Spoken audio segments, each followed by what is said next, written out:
You keep your mouth shut. If you want to say something, say it. I know Iyabo's foolish. I know she's in mental case.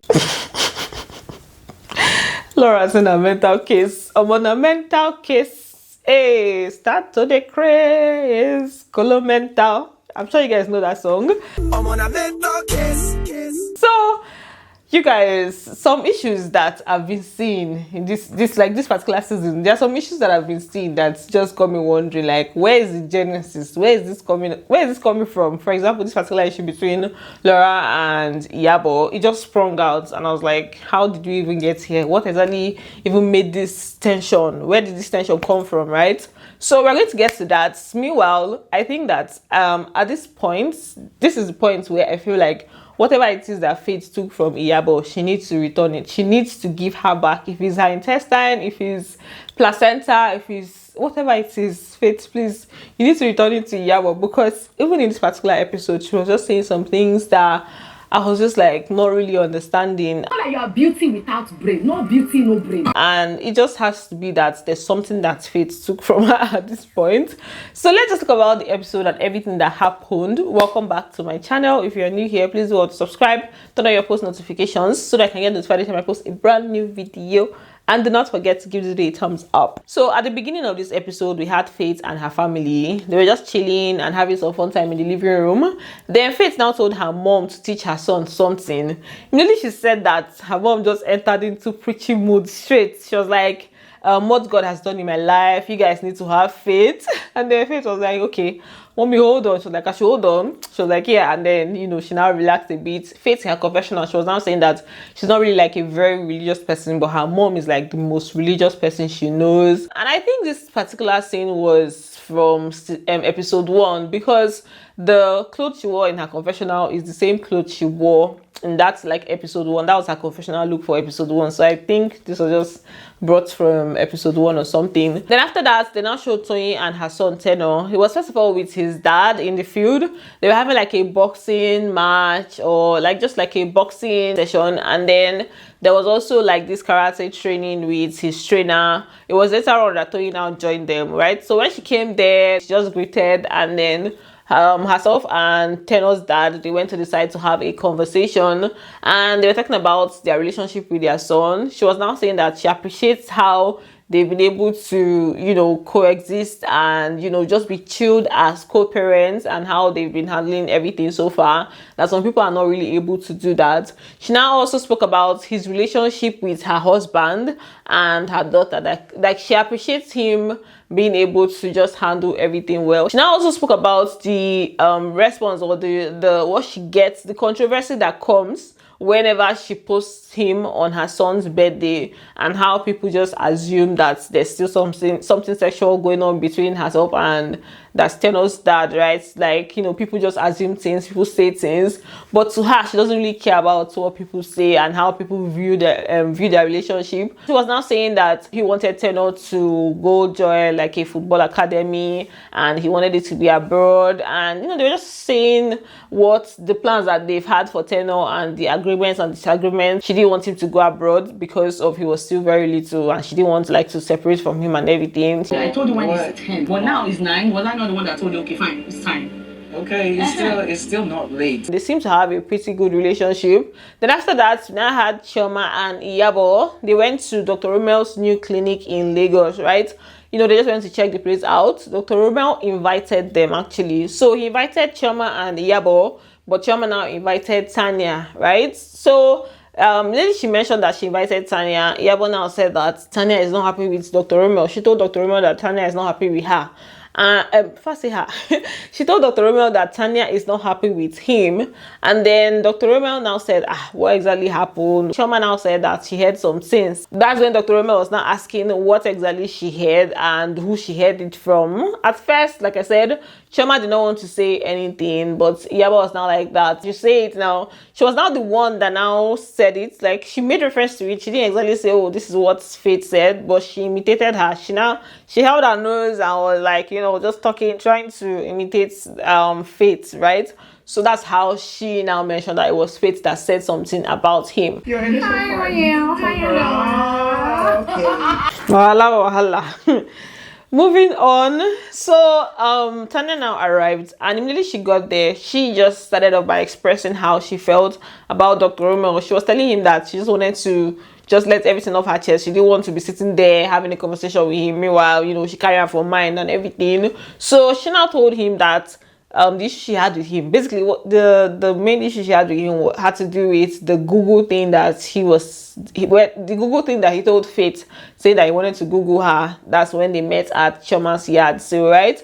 And then she now also told him that she had an issue with him before, but Chioma now spoke to her and she has now seen things from a different perspective. That she got to see that Dr. Romeo would have not just said he wanted to Google her out of the blues, that something must have prompted it, right? So she has chosen not to care about whatever it is that he said. So she's fine with everything. And she was not talking about the things that she had already said about him behind his back because of how she was feeling at the time. And then at this point, Dr. Romeo now started explaining himself. He said that she was giving him attitude at Chioma's yard sale. That's why he was curious to like find out about her, that Faith also Googled her. And then in her confessional, she now said that she thought that Dr. Romeo just sat and, you know, said, let him just Google her. That's why she took it personal. But that now she's saying that that's not the case. That's not how it happened. But then I'm just like, is that the issue here? Like, if that's what she thought initially, like she felt like, oh, he just wanted to just Google her. I don't see how that is supposed to be offensive, to be honest. I even thought that the issue she had with Dr. Romeo was it had to do with him lying about his relationship with Faith, like, you know, hearing something from him, hearing another thing from Faith, and Faith just showing her receipts. That's what I thought was the issue. I didn't even know it had to do with the Googling of a thing that happened since. So I was like, shit, that's the issue that people are having. Okay. And at this point, Dr. Romeo now started talking about Faith, saying that do they think that Faith is going to just give him attention and let him talk about somebody else, that she's going to make it about her, that with Faith it's always about her and her strategy. And then the talk now jumped to Iyabo. And the way the talk jumped, it was somehow, I think there was a disconnect there, because it just jumped from him talking about this, and the next thing Iyabo was talking about what Nigerians like.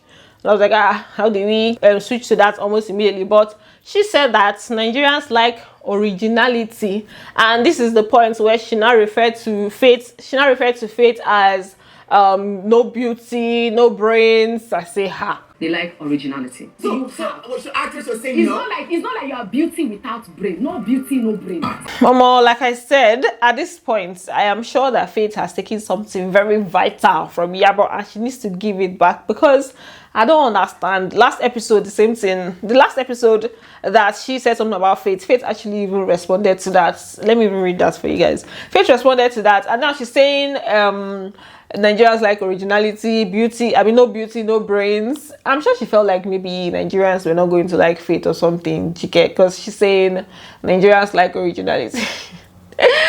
Voila. Oh, so from the last episode, here's what Faith's reply was. You guys know that Iyabo said she's not one of us, right? So Faith now responded saying she's not one of us. She's not one of us. Nah, I never even want to be. Jesus, you guys. Sorry, just ignore that noise. I don't even know what they're constructing. So let me just try to make. Hey, I have to wait. So she now said, nah, I never want to be part of that primary two team. Go look for humility from people you feed and people that follow you around like headless chickens. That was the reply she gave last week. So maybe there might just be a reply this week, because like, what would warrant you just saying no beauty, no brains, which is obviously a lie? Then Iyabo was now hyping Chioma. She was like, you want to take a crown? You want to take a crown from a girl who is a lawyer, a girl that is intelligent, a girl that is well cultured. Chioma was just there smiling as they were hyping her. I say, wow, I feel like bicycle. Then in her confessional, she was now saying that if you want to be a queen, everybody can be a queen in their own respective areas and everything, but that in this department or in this area, that she's the queen and she's wearing her crown comfortably, that if you want to be a queen, that you should go to another castle and be a queen, that this castle, now she get them. I see her. See, these people just made this season kind of boring by circling almost everything around Faith. Like the entire storyline, they just carried everything and just made it almost about like Faith. Even when she's not there, she's been talked about here and there in a not so nice way. You know, they just keep talking about her. Faith. The dislike is not even making sense. The comments, it's stressful to just keep talking about it. But yeah, we move. Then back to the gist. Iyabo now said that they are still going to give Faith the benefit of doubt. We're still going to give her benefit of the doubt. Yes. So she also said that she hopes when they are all together that Dr. Romeo wins. I didn't really understand what she was saying. She wants him to win, but it sounded like she said she wants him to win maybe the arguments or the battle or something. When we Leave all, out with something when so we we can all talk. are together, I hope, Dr. Romeo, you win the trip. If we're all together, and the reverse is the case, And she's not saying that. So they now did a tour of the clinic, and then that's when Tony and Miriam's gist came up. They now demonstrated how the fight happened, you know. So yeah, that's it for their meeting. Then next we now had the other three ladies and their meetup session. That's Faith, Laura, and Tony. The crew has been divided into 2 groups at this point, or would I say 3 groups, because or three parts at this point, because Miriam is like, she's like a one-man squad at this point. So yeah, we had Miriam, Faith, Faith, Tony, and Laura. They met up for lunch, and Laura was looking extra gorgeous. She said that she wanted to look extra because, you know, she knew she was going to meet the king of extras. So she was like, okay, let her go all the way. But she was looking really good. And of course, Tony, the extra mama, in her confessional, she was also looking very extra. So they just sat down and they were now gisting. And of course, Tony spoke about her fight with Miriam. And at this point, she was just really like expressing how hurt she was about hearing different things. She even said she heard something from somebody abroad that Miriam said she did this, or Miriam said this and that she had just been hearing several things. So at this point she was just like, would I say, in a rant mood. She now mentioned that she's done with Miriam, right? That, you know, she's not doing again the friendship and everything. Faith now said that they're going to give it time, right? And then Laura now said that when Tony called her on the phone, she knew it was serious. When Tony told her about it on the phone, she knew it was serious and everything. You know, the conversation did not go into full-blown para insult mood, adding pepper and salt and all those things. And I think that's the difference between the 2 groups. They didn't use this as an opportunity to like maybe drag Miriam and say, oh, I knew it, Miriam has always been this and that and that. They're just like, okay, they saw that Tony was pissed by the situation and it's like, okay, let's give it time. Nobody has time to now be adding pepper and salt. Next we had Miriam and her daughter. They were having a chill time at the pool. Her daughter is a really good swimmer. She'll just like show you different stunts. I say, hey, that's nice. Like knowing how to swim at a really young age, it's a very, very good skill. And then her friend came over, and after some time they were now talking about her surrogacy journey. She was giving her friend an update on like the procedure and what she had done. She said she had done like the extraction. It was now for them to find the surrogate and everything. Her friend now told her, okay, that when she sees the person, she'll know, you know, just encouraging her. She now told the friend about what happened between herself and Tony and how bad she felt that Tony attacked her physically, that she never thought that it was going to get to this level. This is a friendship that has been on for more than a decade, right? So she didn't expect that there was ever going to be a time where herself and Tony will get physical, or herself and any of our close friends would be like that, right? But it's actually really bad, like going physical.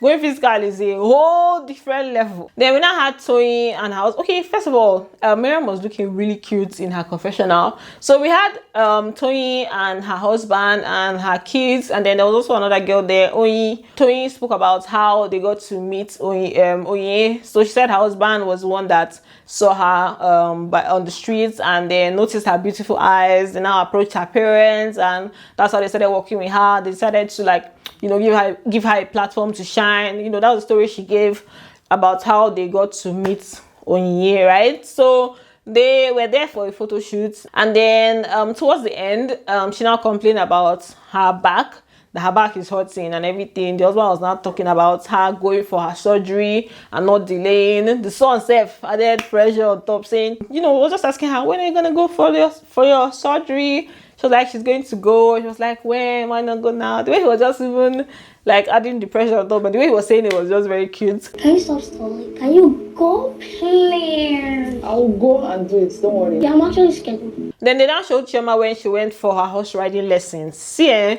you guys, I feel like with the things that Chioma likes and the way she is, you think that herself and Faith is actually supposed to be like cool and everything, but ego and pride is not going to let it happen, because obviously, like, we have Faith that also loves horse riding, and Chioma likes that kind of thing, and with the whole extra thing, they are both like extra. Although sometimes people like that, they don't gel.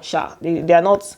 They rather like repel than attract. So I don't know, but yeah, she went for her horse riding lessons. Then we had the law school guy again this time around. I know his name thanks to the people from the comment section of my last video. So SODK is an actor and also a musician, but he's more known as an actor. So he just came to like spend time with her and do his own horse riding. They rode the horse together. He had his own chair. After that, they were now having a conversation, and then the way Chioma spoke about him in the confessional, it was just an indication of, okay, it looks like this person is interested in her, because in her confessional she was like, he's not typically the kind of guy that she would date or like be with, based on he's in the entertainment industry, that he's a cool guy and everything, but he's in the entertainment industry, and she has not had anything to do with someone in the entertainment industry before. So I'm just like, okay, I'm sure maybe he has expressed interest in her, and this one he has been appearing and showing at different points. So moving back to the conversation they were having, she now said that she asked him why he doesn't have a girlfriend. He was like, choice. I said, okay. It looks like there's a ship being formed here. So why don't you have a girlfriend? Why don't I have a girlfriend? I don't know. Choice. But then, I thought she has like she's in a relationship. Abi, she has a man. Maybe not a relationship, she has a man. Except maybe that one is not serious. Anyway, that's just basically what happened there. Then Laura and her husband, they went for a dinner date together. And you guys, Laura was putting on a veil and he had to unveil it, right? So for Laura, it's just her wedding has just been on her mind, and herself and her husband is like they've been practicing for how they're going to do it on that particular day, because he removed the veil there. They just had like a chill time together.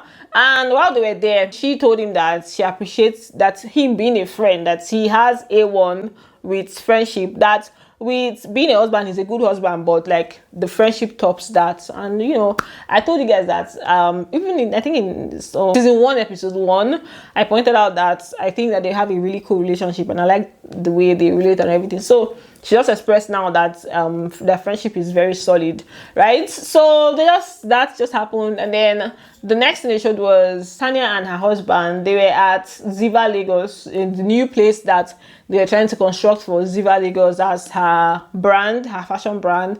They are trying to expand and everything. So she was there with her husband, and then she now went home to her dad. They had lunch together. They gisted and everything, and it was just basically them just chilling and gisting, nothing really serious, right? She mentioned that they've always been close. Then Tony's fashion day and everything was set up really nicely. I didn't expect anything less, yeah. So Faith was the first to arrive. She was looking hot, and she was also to walk the runway, right? She mentioned that she was going to walk the runway, so she went in for them to like style her and everything.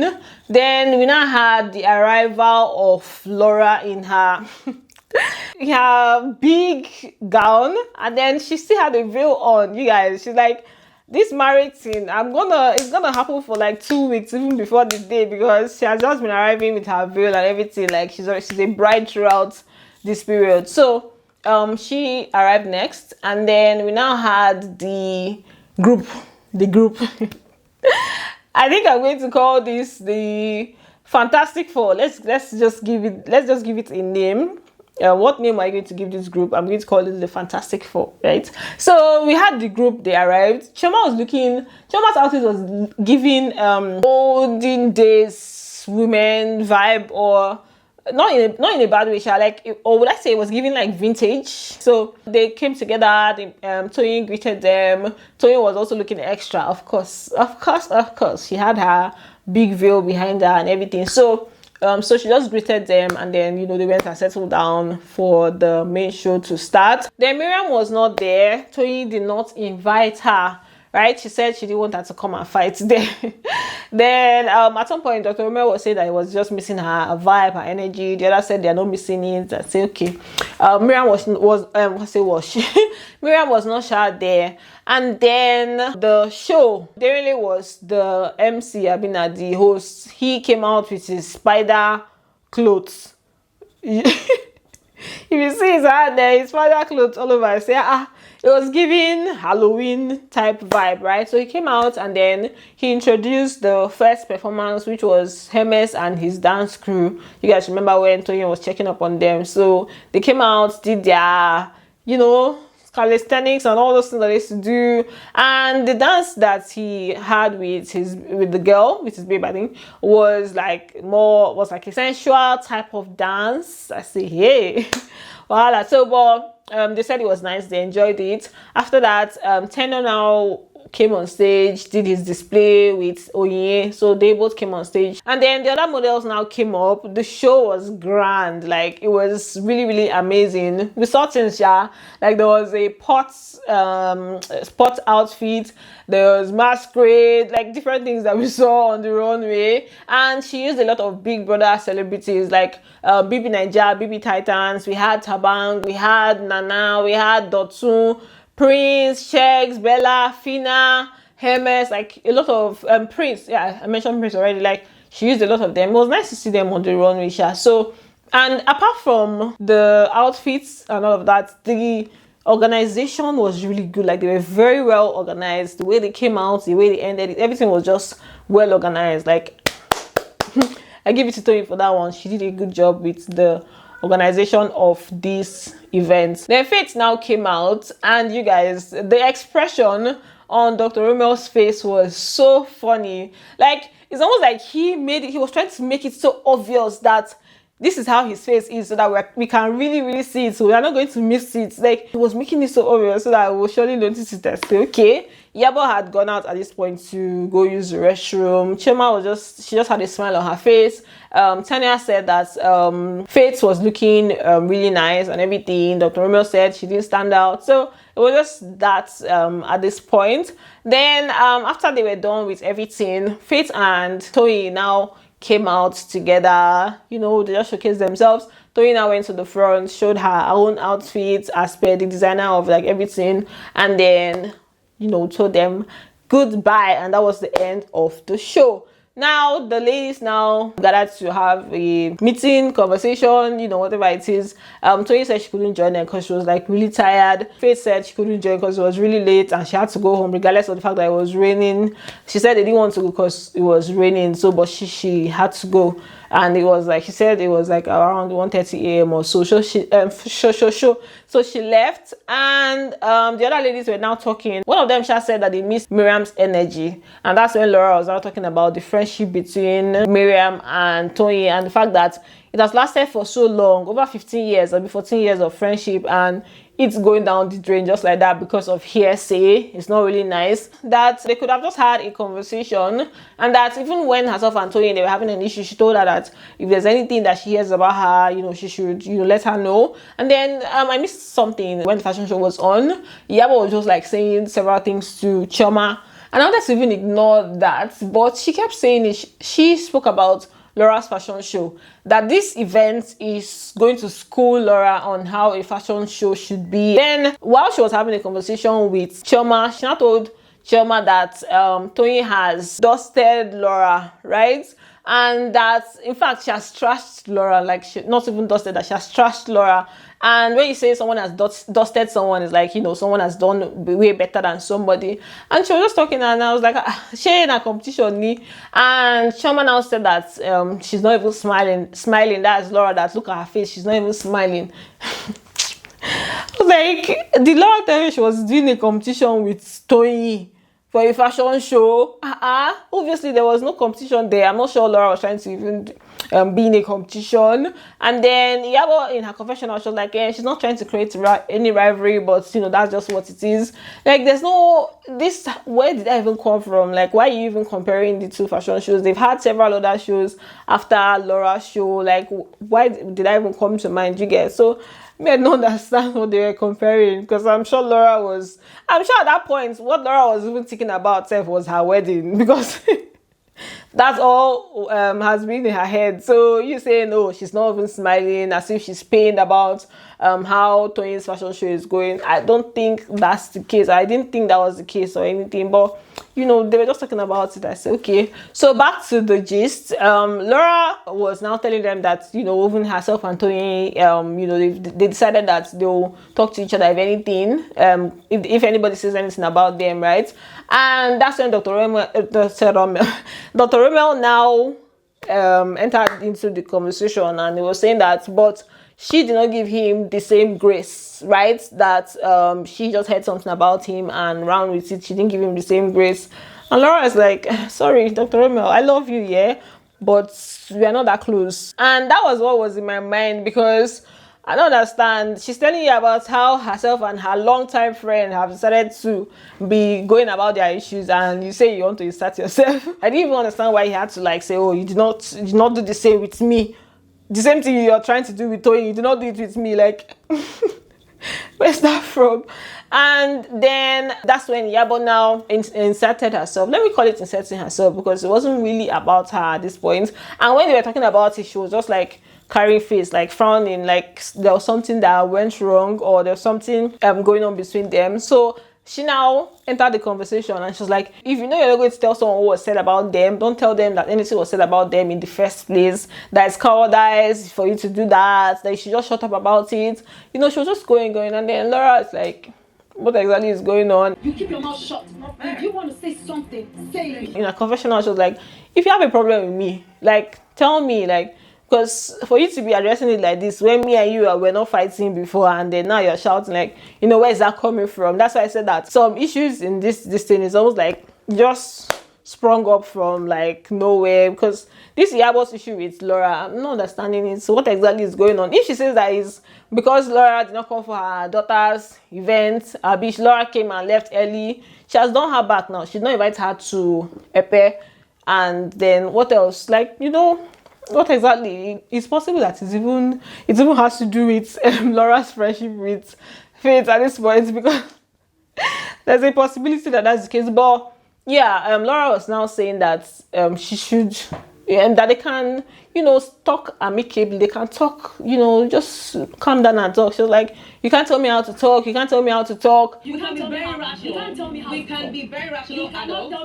This is someone that is just talking about how, telling Laura how she's supposed to address issues, and you're saying she can't tell you how to talk. Like, pick a side. If she can't tell you how to talk, then don't tell her don't tell her how to handle an issue that has nothing to do with you, because this is her and Dr. Romel, and she telling Dr. Romel, I heard something about you, or not saying what she heard about him has nothing to do with Iyabo and stuff. So yeah, she just, even the Dr. Romel that had the issue, she did not actually allow him to talk. She was like, let me land. I said, if we did not take the courage To tell me, I know, would never have known. I would never have known. Dr. Roman, you are that you don't follow. she just bought the matter and just, you know, expressed. And Laura, that's when Laura in her confessional was now saying all things, talking about she's not going to go down that route with her, she's classy. So what else happened there? They didn't really get so serious like that. And for the next episode, they went on another trip. They're most likely going to fight them, but let's see. I didn't see Tony in the snippets. I don't know if she went with them, but yeah, let's see how that is going to go. I was even thinking this would be the last episode before the reunion, because most times they have like 10 episodes, but now it's like 11 or maybe 12. I think it's okay. They are dragging it at this point. Don't do. We have seen everything. What else do you want to see? Show Max. What do you want to show us again? But it's okay. We're gonna keep watching and entertaining ourselves while the show is on. So this is where I end this video. Thanks for watching, and don't forget to give it a thumbs up. And I'm going to see you on the next one. Bye. Love you.